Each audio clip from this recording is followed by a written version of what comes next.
Hello and welcome. My name is Hannah, and today I have some pretty lofty goals. Now, to start off with, Woomer sent me these colored pencils to test out.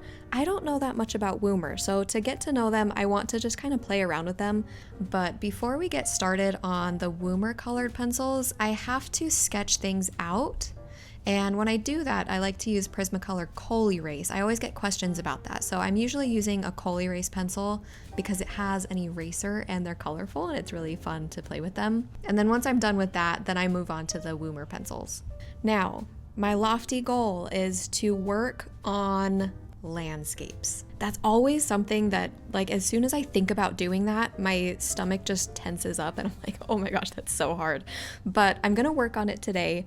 Ultimately, I think that it probably would have been better had I sketched out the entire landscape before I did the creature, but I needed to get excited about this, so I had to do the creature first. And like I said, I went through a couple different versions before I landed on this one, and I think that all of them were good, but I wasn't feeling a story with any of them. And I landed on this one because she has a sense of urgency about her, and that really started to kind of pique my curiosity as far as, okay, why is she urgent? What is she running to, or what is she running from? The light is behind her, and you know that I get so excited about lighting and shadows, and once I got all of those things kind of figured out, then I could see where she was headed and what the landscape was going to look like.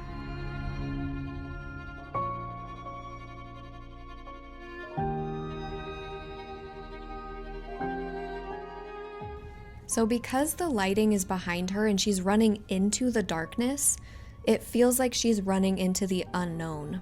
Now, before we talk about the unknown, let's back up a little bit and talk some more about her.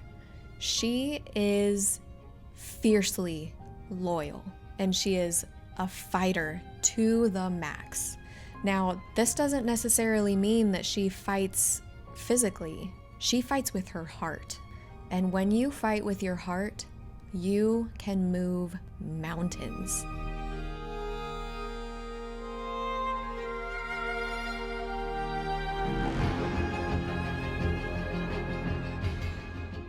Now, she is the type of creature who prefers to live a quiet life. She doesn't care about the big grandiose things in life. She doesn't care about status or anything like that. She only cares about raising her family to be good creatures who are full of life and full of curiosity and full of care for those around them.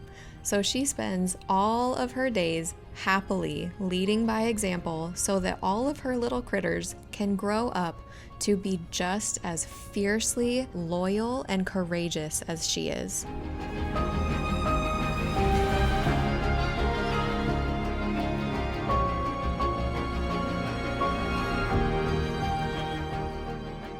So when she woke up one morning and found that her son was missing, she started running to find him. She did not stop. She ran and ran for days until her legs couldn't move anymore, and then she ran some more. She didn't have any clue where he might be, but she was not gonna stop no matter what until she found him.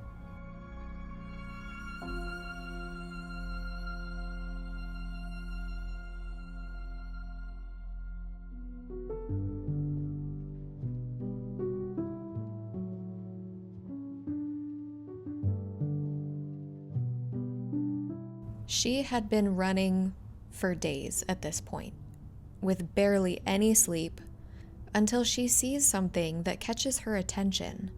She came to a fork in the road, as she had done many times before, but this one was different. This one, at the very end, was glowing a pink color. Now, the sun was setting behind her, so there was no reason why the sky would be pink. After so many hours of searching for any clue for where her son might be, she finally had something to follow and somewhere to look.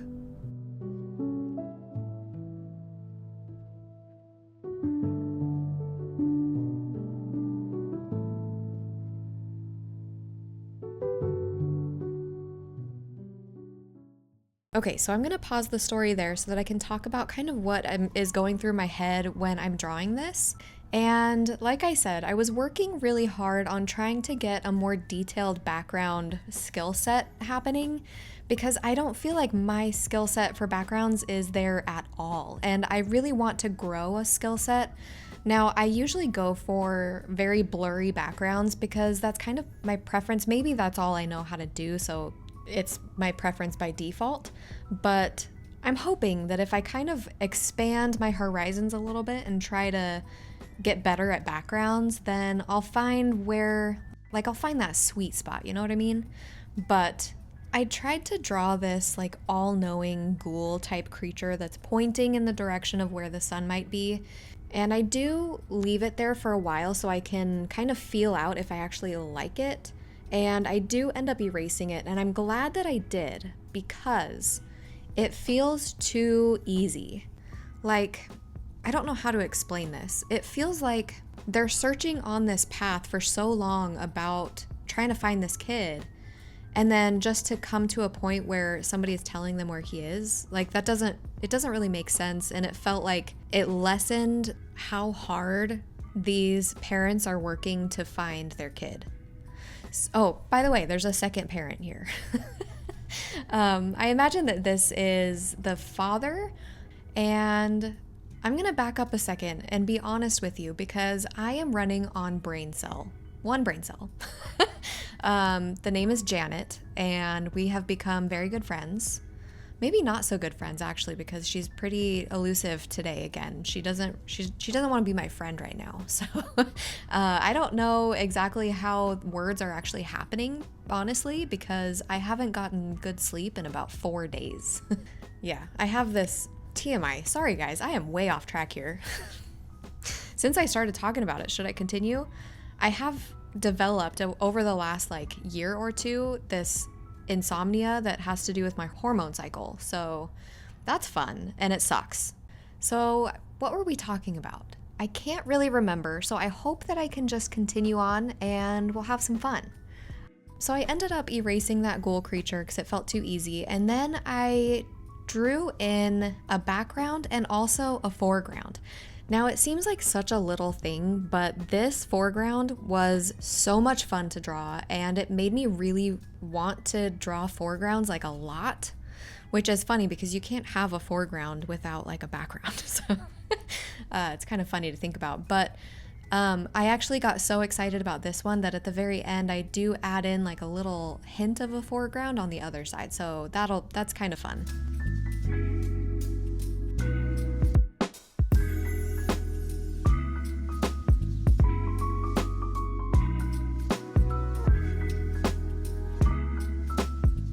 Okay, so now that we kind of have the situation all talked about between what happened between the end of the first half and now this second half, let's get into the second part of the story. Now, as soon as the dad here caught wind that his son was missing, he hightailed it right behind his wife to get to his son. He definitely could have outran her and he's a much faster runner than her, but he didn't want to run ahead. He wanted to stay behind his wife, first of all, to protect her, for if she ran into any trouble, he could be the eyes and the ears of everything that's happening around them so that she could be solely focused on her instincts as far as where he might be.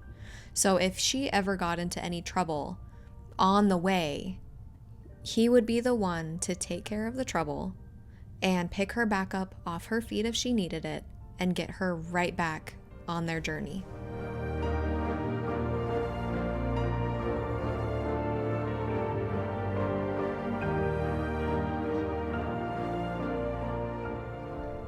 Now, the second reason why he is behind was because he knew that his wife had some psychic ability to be able to tell what is the right direction and what is the wrong direction. He might be able to suss out some details and maybe catch some clues that she isn't catching, but she has some kind of instinct going on where she might know where her son is, and she might be able to get there a little bit faster than him. And so he's holding behind and just following her because he knows that she is going the right way. Even if he doesn't understand it yet, he trusts her completely.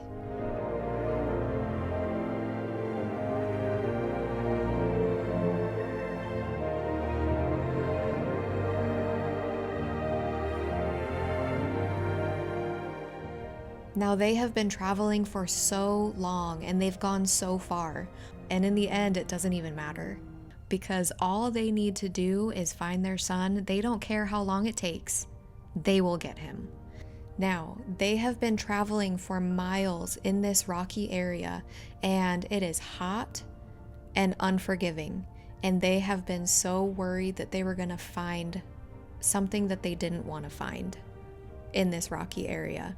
So as soon as they saw the grass again, they were so relieved, and it reignited their hope that their son was okay and they would find him healthy and alive.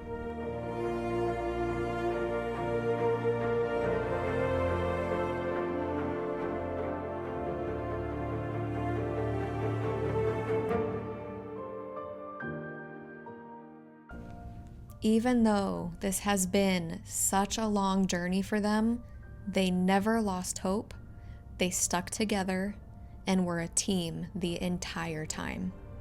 They had each other's backs through everything, and they are devoted to finding their son, and they will not let anything stop them. This is by far the worst thing that has ever happened in their lives together.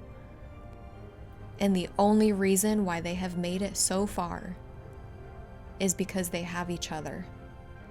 And when they have each other, they can do anything.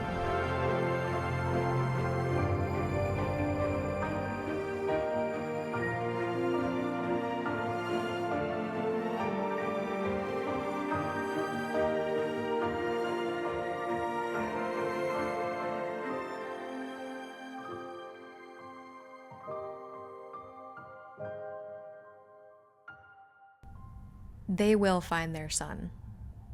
It's just a matter of time.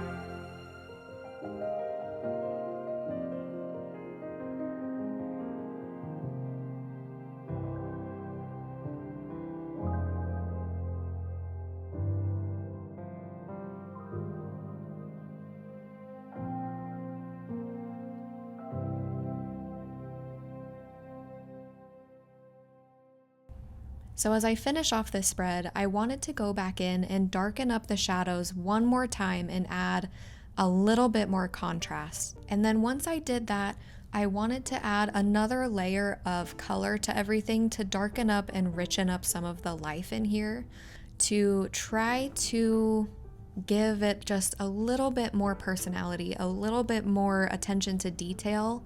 I am so happy with how this turned out. These pencils are awesome. They remind me a lot of Prismacolor Premier in the way that they feel. They're a lot thinner of a pencil. You know that that's something that matters to me because I have small hands. So these didn't hurt my hand at all to use, and that's great. Now, as far as blending, I would say that these pencils blend really well as long as you're doing soft layers every time. But as soon as you start adding a little bit of pressure, they don't want to blend as easily. But yeah, overall, I had a great time with these colored pencils. They were very fun to use. They didn't hurt my hand. The only downside is that I had a hard time finding very dark pencils to help me with the contrast that I needed. So I had to rely pretty heavily on the black colored pencil at the end. Overall, I had a great time, and these pencils are really fun. This is how the whole spread turned out. I had a lot of fun making it, and I had a lot of fun telling the story too, even if it was with one brain cell. Thank you for sticking around, and I will see you in the next one. Toodaloo.